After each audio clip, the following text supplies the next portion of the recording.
Vamos a hablar sobre el concepto y las funciones del tejido óseo.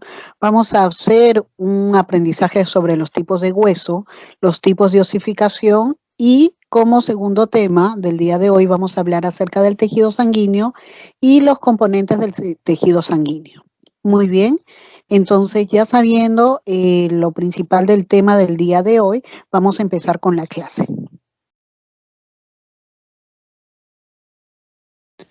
En relación al tejido óseo, el tejido óseo es considerado un tejido conjuntivo especial. Tiene la característica de ser rígido y actúa de soporte de los tejidos blandos del organismo. El tejido óseo constituye el componente principal de casi todas las estructuras esqueléticas de los vertebrados adultos.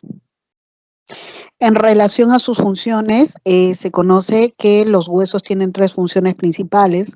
La primera es la de proteger los órganos vitales, como son el corazón y el hueso, por medio de los huesos que conforman todo lo que es la parte del esternón y las costillas. Permiten lo que es la locomoción. Recordemos que los huesos vienen a formar parte de lo que es el sistema locomotor junto con los músculos y junto con el cartílago que permiten los movimientos. También como tercera función es que desempeña un papel vital en la homeostasis, quiere decir en el equilibrio del calcio en el organismo.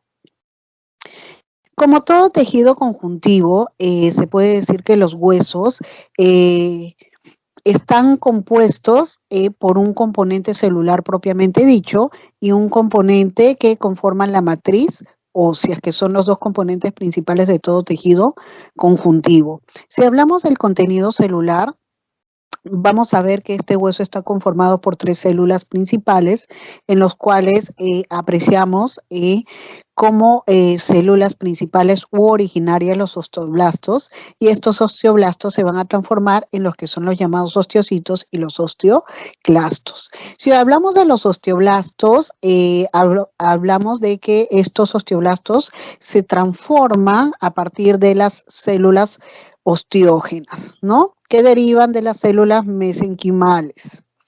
Estos osteoblastos tienen una forma cúbica piramidal, tienen un núcleo oval y tienen prolongaciones citoplasmáticas. Cuando maduran estos osteoblastos y ya pasan a ser parte del hueso propiamente dicho, se transforman en los llamados osteocitos, que son las llamadas células maduras. Estos osteocitos tienen características de tener forma ovoide, tienen un núcleo de color negro y prolongaciones citoplasmáticas. La función de estos osteocitos es que ellos son formadores de huesos. Otra transformación que tienen los osteoblastos es que se pueden transformar en estas células llamadas los osteoclastos. Estos osteoclastos son células gigantes que contienen muchos núcleos y se encuentran en lagunas. Estas células llamadas los osteoclastos tienen la capacidad de producir enzimas proteicas, como por ejemplo la colagenasa y las enzimas proteolíticas, pues cumplen una función de reabsorción ósea. Entonces, miren, vamos a poner zoom a la imagen superior, en las cuales podemos ver de manera mucho más detallada lo que son estas tres células de las cuales acabamos de ver. Por ejemplo, los osteoblastos que tienen en algunas una forma entre cúbica y piramidales, ¿no? Tienen en la mayoría de los casos un núcleo oval y tienen prolongaciones citoplasmáticas, como lo vemos acá. En el caso de los osteocitos, son las células que ya forman parte del hueso propiamente dicha, ¿no? Tienen un núcleo mucho más oscuro, son de formas piramidales a ovales. En el caso de los osteoblastos, son las llamadas células gigantes de los huesos, son multinucleadas, como lo vemos acá, poseen muchos núcleos, ¿no? Y bueno, pues se consideran que los osteoblastos derivan de los macrófagos, pues su función también tiene una función de reabsorción ósea.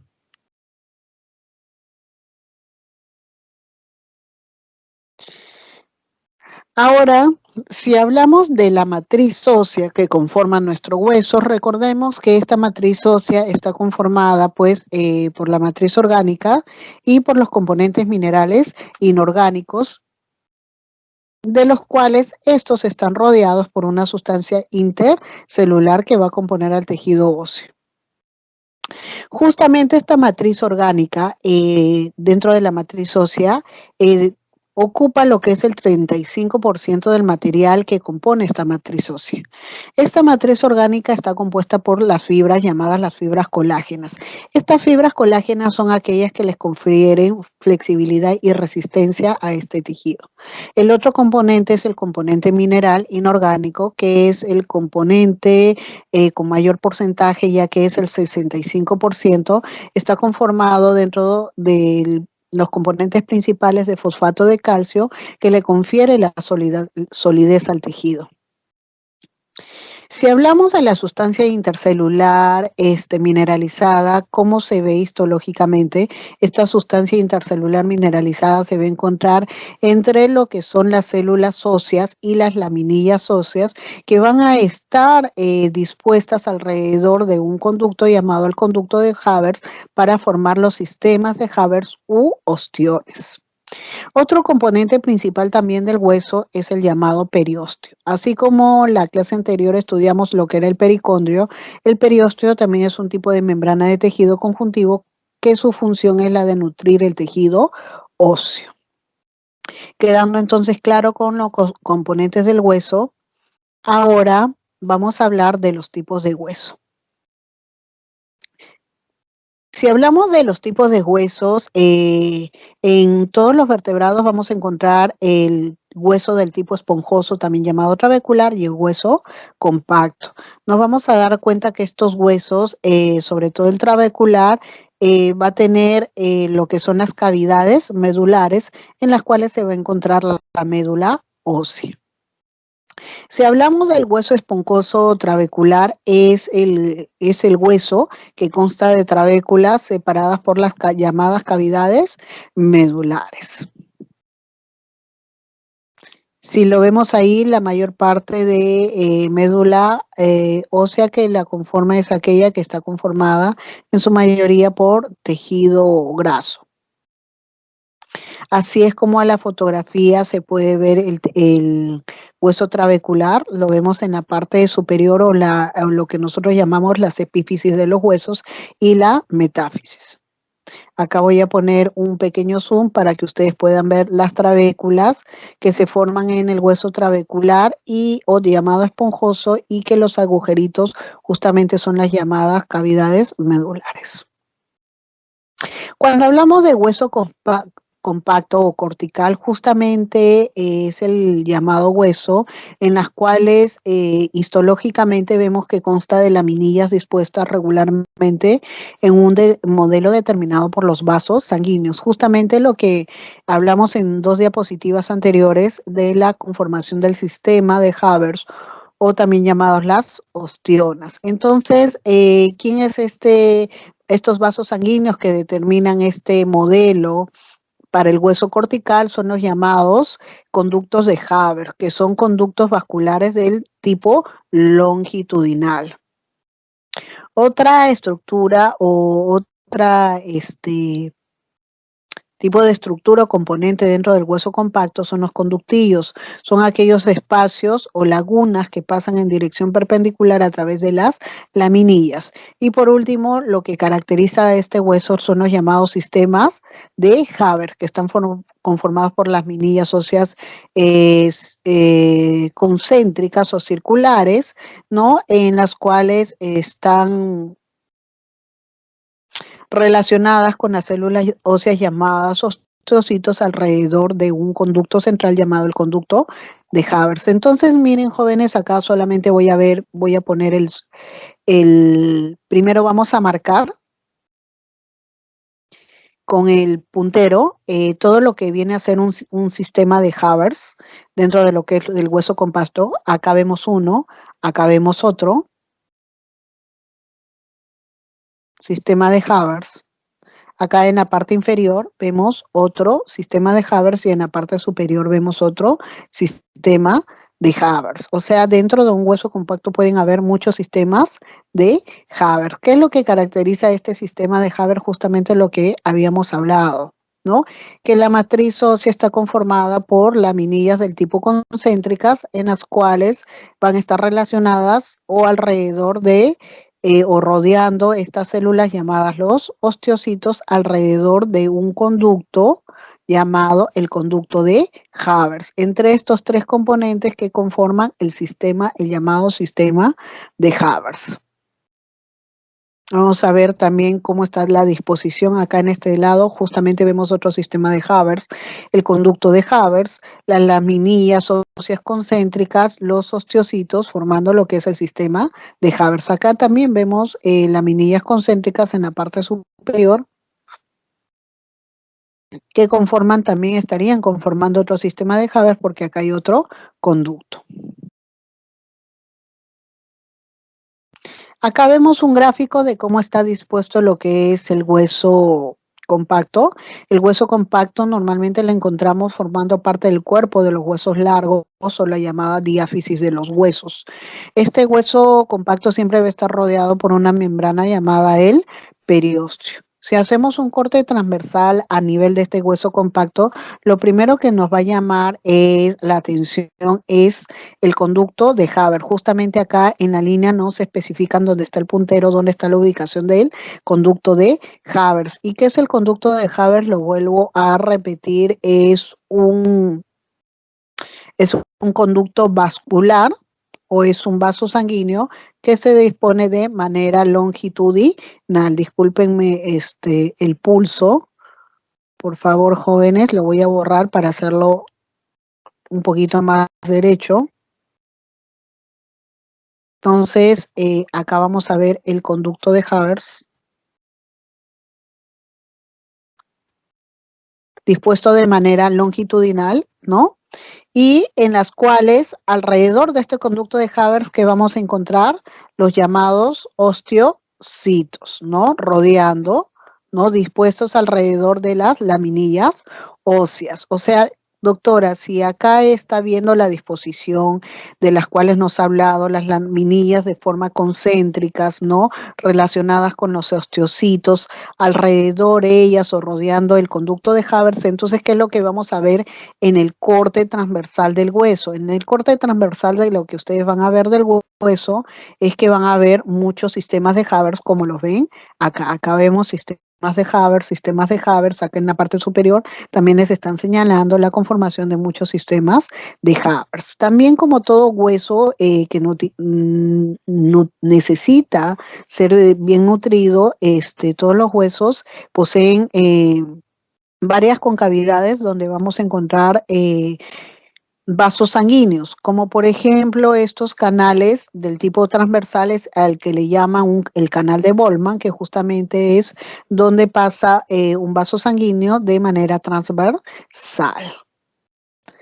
Entonces miren cómo vemos la conformación del hueso compacto. Ahora lo vamos a ver histológicamente cómo se ve estos conductos de Haber nuevamente. Miren, acá vemos de manera muy bonita lo que es el conducto de Haber, en las cuales vemos el conductor de Haber propiamente dichas, las laminillas óseas de manera concéntricas relacionadas con los osteocitos a su alrededor, como si fuera un sistema solar en donde el conducto de Haber viene a ser el Sol y los osteocitos vienen a ser las planetas, ¿no?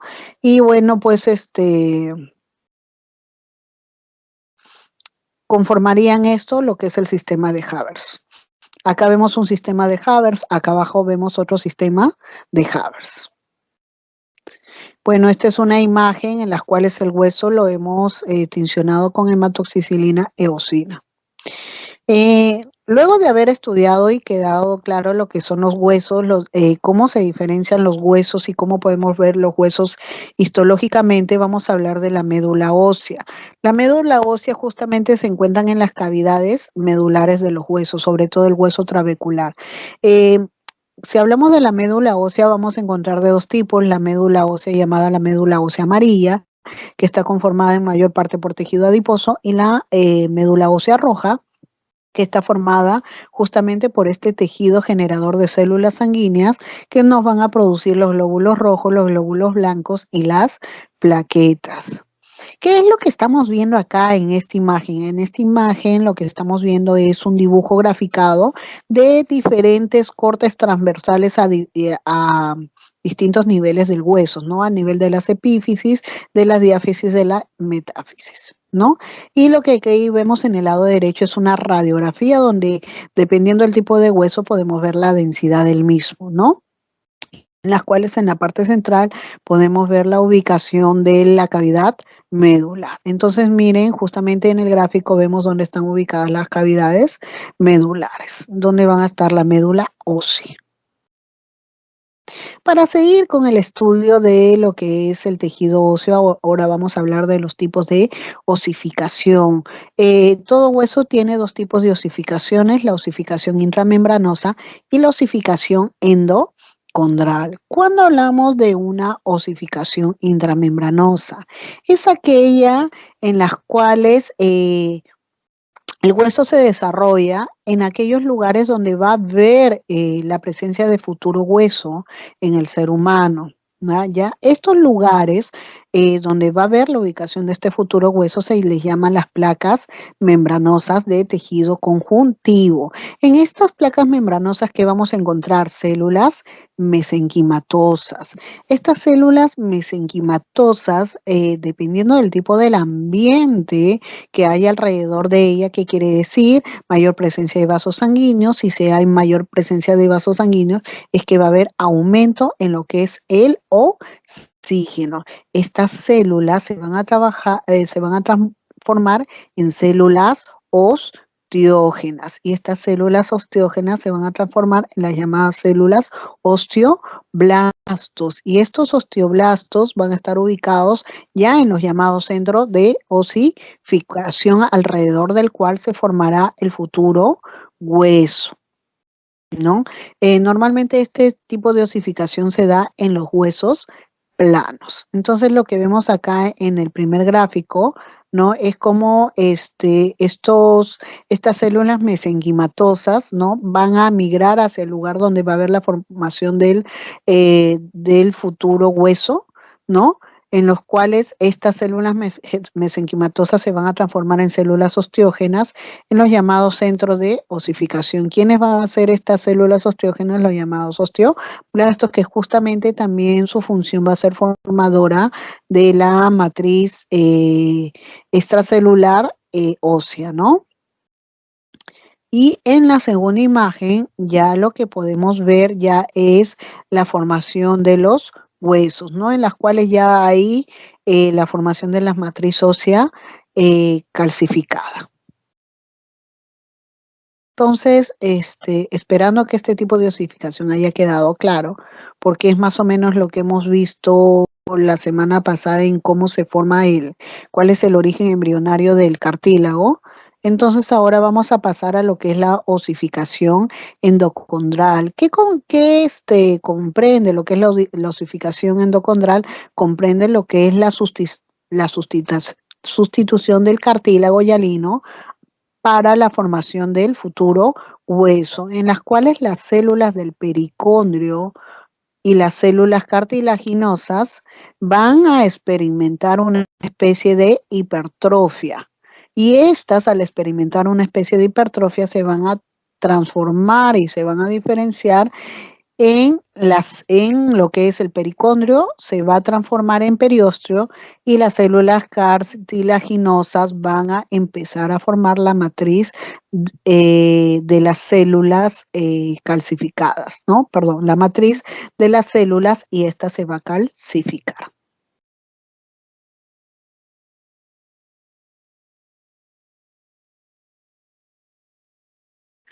¿Cómo se va a llamar la matriz cartilaginosa ya calcificada? En un primer término, esta se va a llamar osteoide y después se va a transformar en hueso calcificado. Justamente este tipo de osificación intramembranosa es la que vemos en esta imagen, en las cuales en esta parte superior es donde nosotros podemos ver lo que son las células cartilaginosas, y en la parte más central es como vemos que estas células cartilaginosas sufren hipertrofia y luego de sufrir hipertrofia empiezan a calcificar la matriz.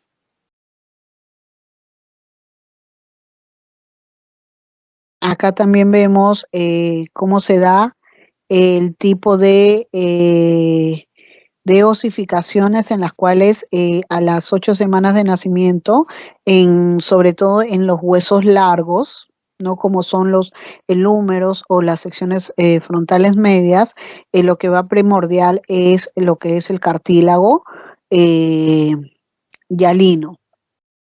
¿No?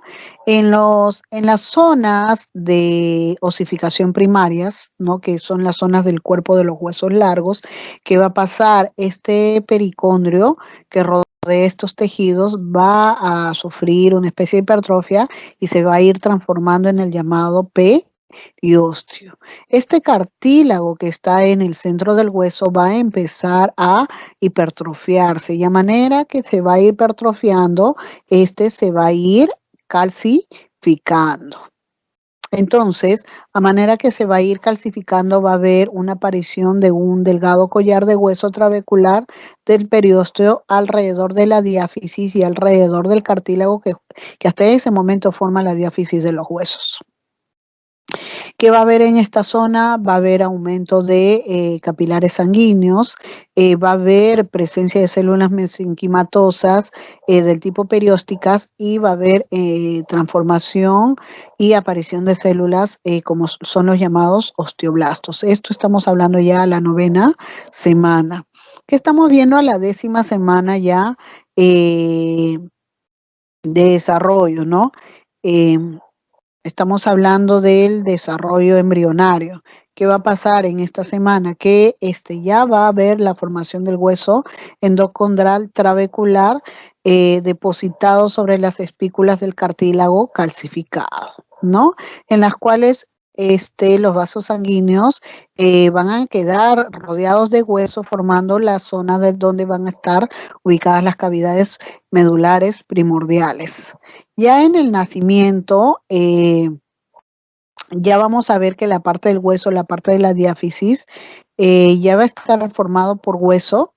La zona externa ya va a haber presencia de lo que es el periósteo, ¿no? Ya va a haber una consolidación de la formación del hueso compacto, ya va a haber la formación de la cavidad medular y en la zona de las cabezas de los huesos, que son las llamadas epífisis y las metáfisis, que todavía va a haber presencia de cartílago, pero en los cuales, sobre todo en las epífisis, ya van a ver la formación de los centros de osificación epifisiario o llamados los centros de osificación secundarios. Eso en el nacimiento. A los 5 años, ¿qué es lo que va a pasar? Los centros de osificación epifisiaria para la cabeza y el tubérculo mayor se van a empezar a transformar para generar una hipertrofia de los cartílagos de esta zona.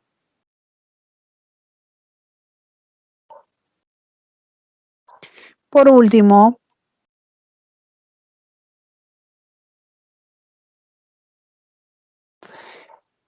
el cartílago va a seguir en crecimiento, pero también va a haber una transformación a huesos en la zona de las epífisis, ¿no? En la parte de lo que es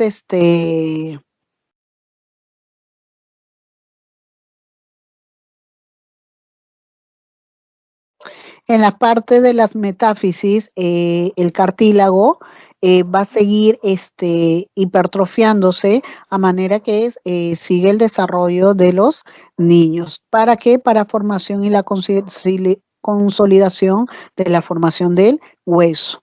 En la diáfisis, el crecimiento en espesor del hueso ocurre por la formación de hueso perióstico, ¿no? Del tipo endocondral. Entonces acá vemos en las imágenes cómo se puede dar en los gráficos la transformación de las células cartilaginosas cómo después sufren hipertrofia y al final empiezan la calcificación, la presencia, ¿no?, de las células osteoblásticas para formar lo que es la matriz ósea. Acá también vemos histológicamente lo que estamos hablando, la presencia de la parte superior de las células cartilaginosas que después sufren hipertrofia y después se observa en la parte inferior cómo se va calcificando la matriz cartilaginosa para la formación del futuro hueso. Quedando claro con eso, ahora vamos a hablar de lo que es el tejido sanguíneo, que es el segundo tema del día de hoy. ¿Qué podemos decir del tejido sanguíneo? Cuando hablamos del tejido sanguíneo estamos hablando de la sangre, que es considerada por muchos autores como un tipo especializado de tejido conectivo compuesto de elementos celulares, como son las células propiamente dicho, y los fragmentos celulares y una matriz extracelular líquida llamada plasma sanguíneo. Entonces, eh, por estos dos últimos, al observar los componentes que forman la sangre, es que podemos decir que sí, este tejido sanguíneo es un tipo de tejido conectivo especializado. ¿Por qué? Porque el tejido conectivo está conformado por el componente celular y por la matriz extracelular. Entonces, acá nuestra matriz extracelular, que viene a ser el plasma, y los elementos celulares vienen a ser los glóbulos rojos y los glóbulos blancos y los fragmentos celulares. Eh, Tenemos que decir que este tejido es muy especial, ya que la sangre se encuentra en el interior de los vasos sanguíneos y del corazón y circula por todo el organismo impulsada por las contracciones del corazón y por los movimientos corporales. Dos puntos que vamos a hacer acotación en relación a este tipo de tejido es que la cantidad de sangre en el cuerpo humano depende del tamaño corporal de la persona. Por ejemplo, una persona de unos 70 kilogramos tiene de 5 a 6 litros de sangre. Otro punto muy importante es la temperatura de la sangre, que se encuentra aumentada en 1 grado más en relación al cuerpo. Entonces estamos hablando que la temperatura de la sangre normalmente está relacionada, o se tiende que tiene una temperatura de 38 grados, ¿no?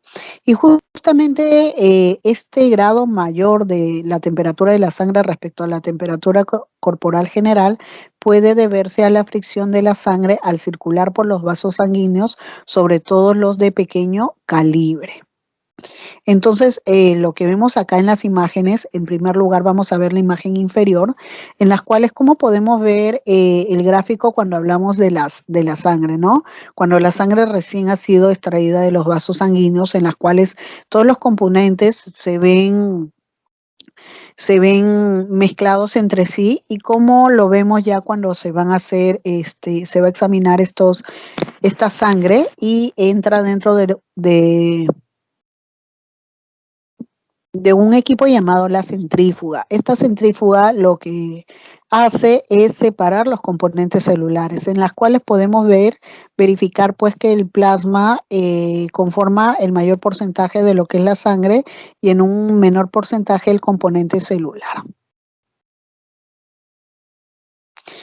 La otra imagen que vemos acá también en esta misma en esta misma diapositiva, es una imagen histológica de cómo se ve la sangre con su componente celular, los glóbulos rojos y los glóbulos blancos llamados los leucocitos. Está muy bonita esa imagen. Si hablamos de la función de la sangre, podremos decir que la sangre tiene 3 funciones específicas. La primera, la de defensa, ya que tiene una función de protección frente a las heridas mediante su capacidad de coagulación, y de defensa frente a patógenos externos o células malignas internas, gracias a las células del sistema inmunitario que utilizan la red de vasos sanguíneos para viajar a cualquier parte del organismo. Otra de sus funciones de la sangre es de mantener la homeostasis, ¿no? Esta sangre contribuye a la homeostasis general o regulación del estado general del cuerpo, como el mantenimiento de la temperatura corporal homogénea o pH estable. Su tercera función es la de vía de comunicación, ya que esta sangre sirve para para transportar nutrientes y oxígeno desde el aparato digestivo y los pulmones respectivamente.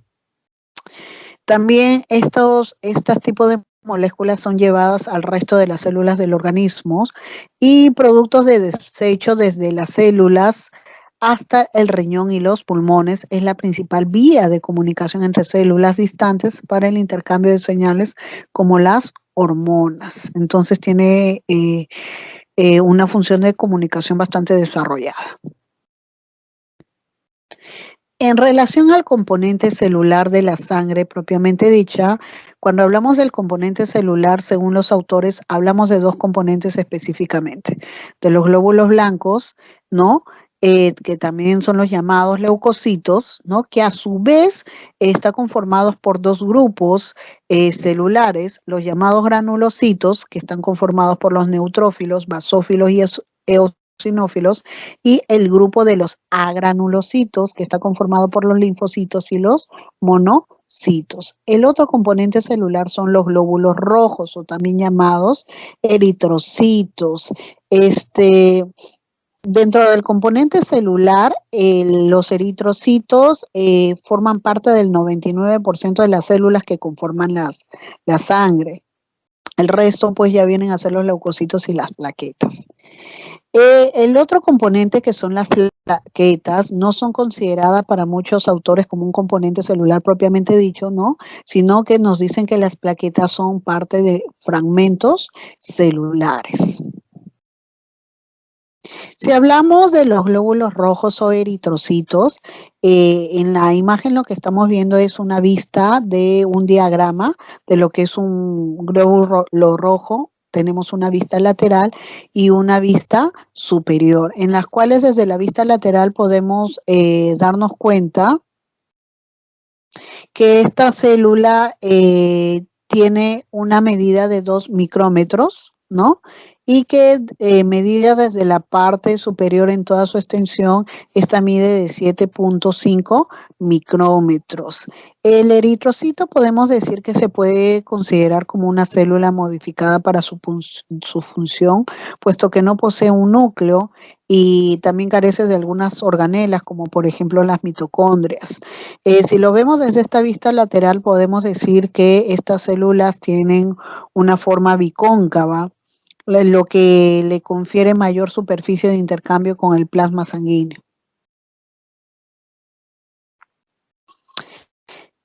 Algo muy importante que podemos hablar de estas células es que justamente estos llamados los eritrocitos o glóbulos rojos son los responsables de dar el color a la sangre por su alto contenido en hemoglobina.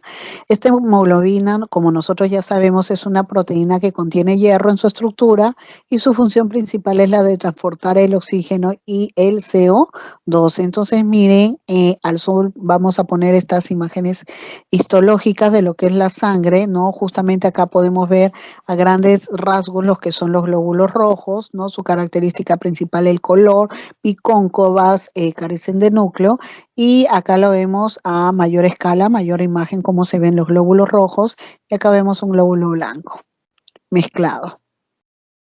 Acá vemos la otra imagen también histológica también de un vaso sanguíneo, en las cuales exactamente este es un capilar, ¿ya?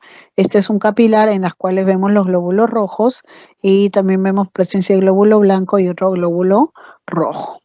Teniendo en claro en relación a los glóbulos rojos o eritrocitos, ahora vamos a hablar del otro grupo celular, que son los llamados glóbulos blancos o leucocitos. Recordemos que estos glóbulos blancos o leucocitos tienen una función principal, que es la defensa del organismo frente a las agresiones como los patógenos externos o alteraciones aberrantes internas. Justamente todos estos leucocitos pueden realizar su función fuera de la propia sangre, puesto que muchos de ellos tienen la capacidad de atravesar la pared vascular y actuar en la zona de donde se encuentran los tejidos dañados. Otra característica que también podemos hablar de de estos leucocitos es que en primer lugar se fijen, ahorita vean la imagen y vean las características de sus núcleos. Presentan núcleos bastantes característicos que los hacen, que los diferencian entre los distintos tipos de grupos de leucocitos, ¿no? Y los diferencia también de cada uno de ellos. Otra cosa que es muy característica de estas células es que en la sangre este tipo de células se ven incoloras, por eso se les dice los glóbulos blancos. Y para poderlos ver, pues en las imágenes histológicas, pues necesitan de la ayuda de colorantes. Algo muy importante es que estos leucocitos presentan en sus citoplasmas gránulos de dos tipos, los llamados primarios o azurófilos, que, que son los lisosomas, y unos gránulos específicos o secundarios de contenido variado. Podemos decir que estos glóbulos blancos se clasifican en dos grupos que ya habíamos hablado anteriormente, los granulares y los agranulares. Puedo decir hacer hincapié por qué llamamos granulocitos y agranulocitos. Justamente todos los agranulocitos, o mejor dicho, todos estos leucocitos tienen granos primarios o también llamados los azurófilos, pero los granos secundarios o específicos solamente son característicos de los glóbulos blancos del grupo granular, o mejor dicho, que poseen gránulos. Entonces vamos a empezar a hablar de cada uno de ellos. Vamos a empezar a hablar del primer grupo, el grupo superior. Son los llamados neutrófilos. Estos dos grupos, estas dos líneas que se conforman acá, son los llamados neutrófilos. Los de la primera fila son los llamados neutrófilos segmentados, y los de la segunda fila son los llamados neutrófilos encallados. Estos neutrófilos son los leucocitos granulares más abundantes, representan del 60 al 70% de todos los leucocitos. Son reconocidos fácilmente por las características de su núcleo, ya que son multilobulados, presentan gránulos azurófilos, pero en mayor cantidad hay granos específicos con un contenido en lisosimas, activadores del sistema del complemento que nos sirven para el sistema de defensas. Producen algunos tipos de enzimas como las colagenasas, que son uno de los principales tipos de células que lo hacen justamente que intervengan en la fase de defensa frente a las infecciones bacterianas. Es muy importante estos neutrófilos. El otro grupo de células que vamos a estudiar, que ahora van a quedar en el centro, por donde pasa la manito, son los llamados linfocitos. Los linfocitos pertenecen al grupo de los agranulocitos. Presentan una escasa población de granos inespecíficos. Los linfocitos son tras los neutrófilos, o sea, después de los neutrófilos son los leucocitos más abundantes, ya que representan del 20 al 35% de los leucocitos. Son consideradas células pequeñas, aunque se puede encontrar una cierta variedad en su tamaño.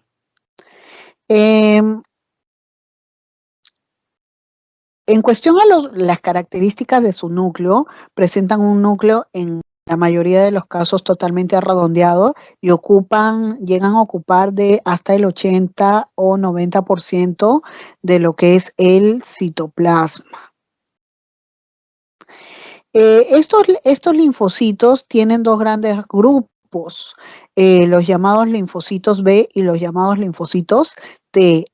Estos dos grupos de linfocitos B y los T son principales responsables de las respuestas de la defensa inmune del organismo. Ahora vamos a hablar de otras células llamadas los monocitos. Los monocitos vienen a ser esta línea por donde está pasando el puntero. También pertenecen al grupo de los agranulocitos. Antes de hablar de sus características, bueno, voy a empezar a hablar de sus características, lo voy a agrandar para que los vean.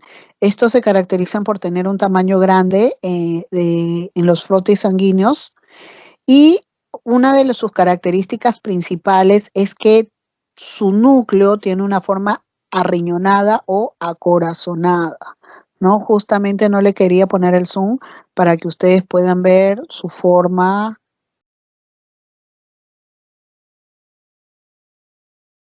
arriñonada o acorazonada de estos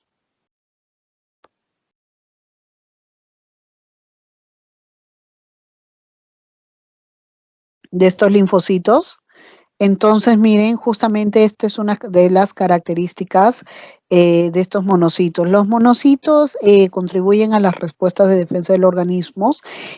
Son una de las células que pueden abandonar la sangre propiamente dicha y se desplazan a los lugares de infección o daños, donde se convierten en los llamados macrófagos.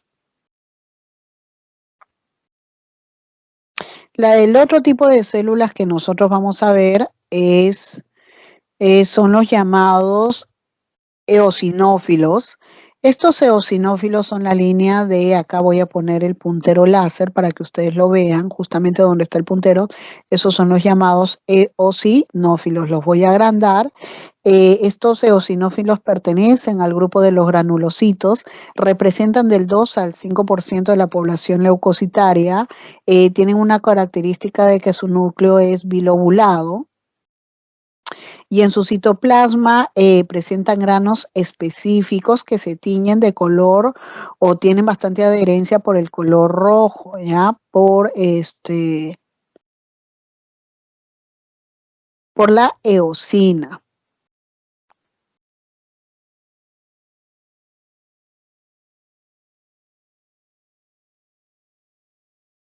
Entonces, como lo vuelvo a repetir, entonces justamente estos gránulos específicos pues hacen que se caractericen por su fuerte apetencia por los colorantes ácidos como la eosina.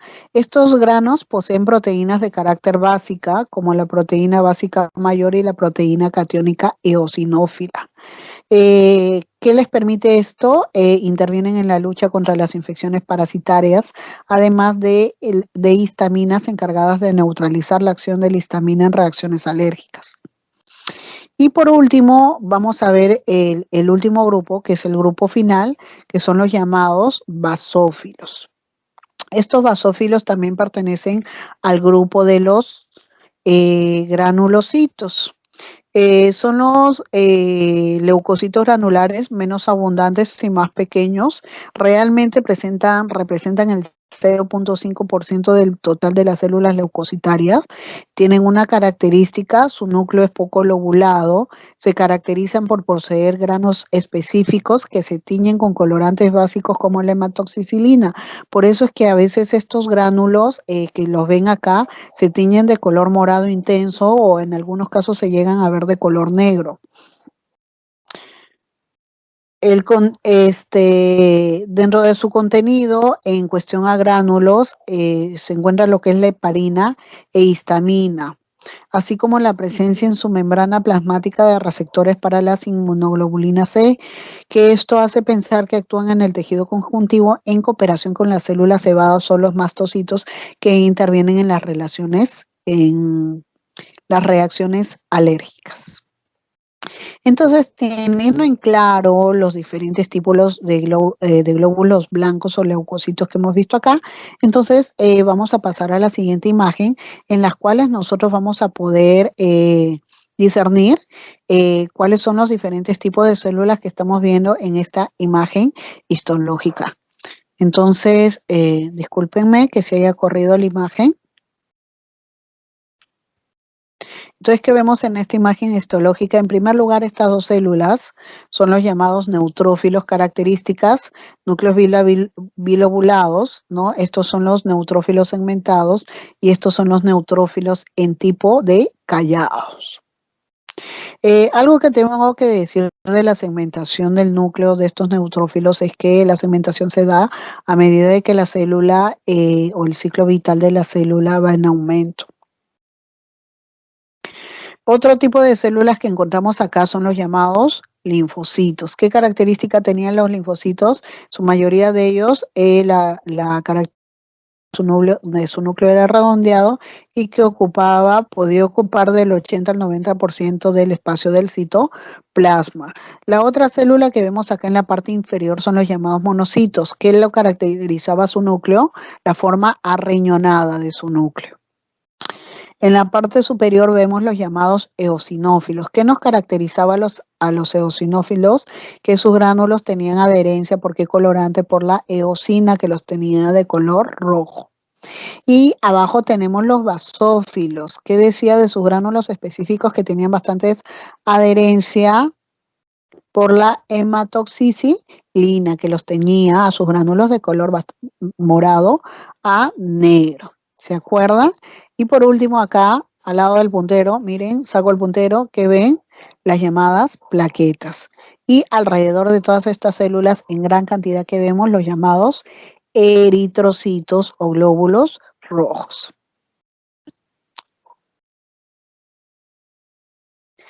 Si hablamos de la vida o del ciclo vital de estos elementos celulares que forman la sangre, podemos decir que tienen un ciclo vital bastante corto y puede ir desde horas a unas pocas semanas, ¿no? Con excepción de algunos linfocitos denominados de memoria que pueden durar años, ¿no?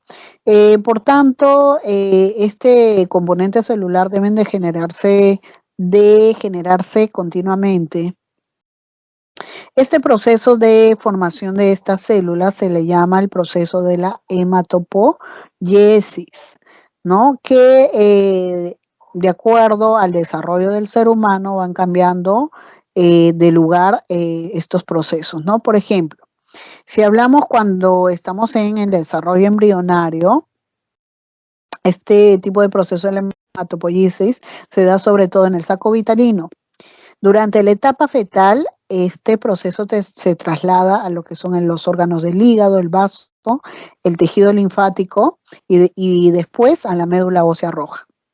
Después del nacimiento, la hematopoiesis se traslada a la médula ósea del hueso trabecular y la cavidad medular de los huesos largos.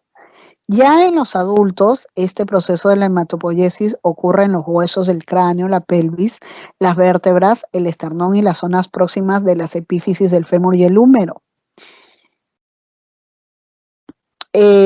También algo que podemos acotar sobre este proceso de la hematopoiesis es que en adultos este proceso se puede reiniciar en los órganos del hígado y en el vaso bajo ciertas circunstancias específicas, ¿no? Si explicamos lo que estamos viendo acá en lo que es la diapositiva, algo que tiene que quedar en claro es que todas las células de la sangre derivan de una célula madre adulta en común. ¿Qué quiere decir? De que para el desarrollo de estas células va a haber una célula troncal en las cuales a partir de ellas se van a transformar o se van a diferenciar en células multipotenciales que van a dar origen a todo este componente de la sangre, ¿no? Este componente celular de la sangre. Entonces, lo que estamos viendo en esta figura es el esquema básico con los linajes de los diferentes tipos celulares que se pueden observar en la sangre. Estas células progenitoras, debemos de decir que desde la tercera línea para arriba, se encuentran en la médula ósea y los mastocitos y los macrófagos se encuentran en los tejidos conectivos. Entonces, para explicarles un poco de manera mejor, entonces una vez ya transformadas en células multipotenciales, se va a dar la derivación o la transformación de estas células multipotenciales. Pueden transformarse en células progenitoras linfoideas y las células progenitoras mieloideas. Cuando hablamos de las células progenitoras linfoideas, van a dar origen a los llamados linfocitos B y linfocitos T. En relación a las células progenitoras mieloideas, estas se van a transformar en 4 grupos específicos. Los primeros, los megacariocitos, y estos megacariocitos son importantes porque van a dar origen a las plaquetas. El otro grupo es el que derivan de estas células mieloideas, son los llamados eritrocitos. El tercer grupo son los llamados mastocitos y el cuarto grupo son los mieloblastos. De estos mieloblastos, ¿quiénes van a derivar? Los llamados monocitos, que se les deriva así monocitos cuando están dentro de la sangre, y una vez que salen de la sangre a los tejidos se convierten en macrófagos. De estos mieloblastos también se van a producir los neutrófilos, los eosinófilos y los basófilos. Recordemos que estos 3 tipos de células son los llamados glóbulos blancos del tipo granulocitos, y los monocitos y los linfocitos son los llamados glóbulos blancos del tipo agranulocitos. Entonces miren cómo vemos que a partir de una célula troncal se desarrollan todos los diferentes tipos celulares que conforman la sangre. Ahora vamos a hablar de la matriz extracelular. La matriz extracelular es el llamado, o es el que está conformado por el plasma sanguíneo. ¿Qué podemos decir de este plasma? Que justamente en esta imagen lo vemos ya, la sangre centrifugada, y podemos ver que en la parte superior se encuentra lo que es el plasma. Podemos decir que es el componente fluido de la sangre y representa más de la mitad del volumen sanguíneo.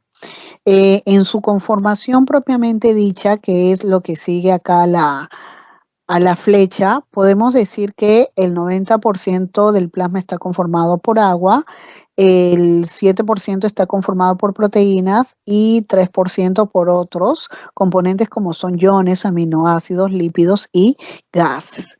Del componente proteico, que es acá, miren, voy a derivar las líneas hacia la parte superior, ¿no? Del 7% de las proteínas del plasma, que lo vamos a estudiar acá. 15% de estas proteínas son las llamadas inmunoglobulinas, que son considerados anticuerpos solubles del sistema inmunitario. 21% son las llamadas alfa-beta globulinas, ¿no? Que son las segundas proteínas más importantes del plasma. Sobre todo las alfa y betas se sintetizan en el hígado y transportan hierro, lípidos y vitaminas liposolubles, y también contribuyen a la osmoralidad de la sangre. El otro componente que dentro del componente proteico son las llamadas albúminas, que conforman el 60% de los tipos de proteínas que hay ahí. Estas albúminas son una proteína que desempeña diversas funciones. Muchas moléculas se asocian a este tipo de proteínas para ser transportadas por la sangre, como por ejemplo aminoácidos, como por ejemplo los ácidos grasos y hormonas esteroideas. También podemos decir que la albúmina es el factor más importante para el mantenimiento de la presión osmótica de la sangre, lo cual contribuye a mantener y regular el volumen sanguíneo. Unos 1% de las proteínas conforman los factores de coagulación, y el 3% está conformado por el fibrinógeno, que es otra proteína del plasma que, aunque no es muy abundante, es muy importante para la coagulación de la sangre. Recordemos que este fibrinógeno se sintetiza en el hígado.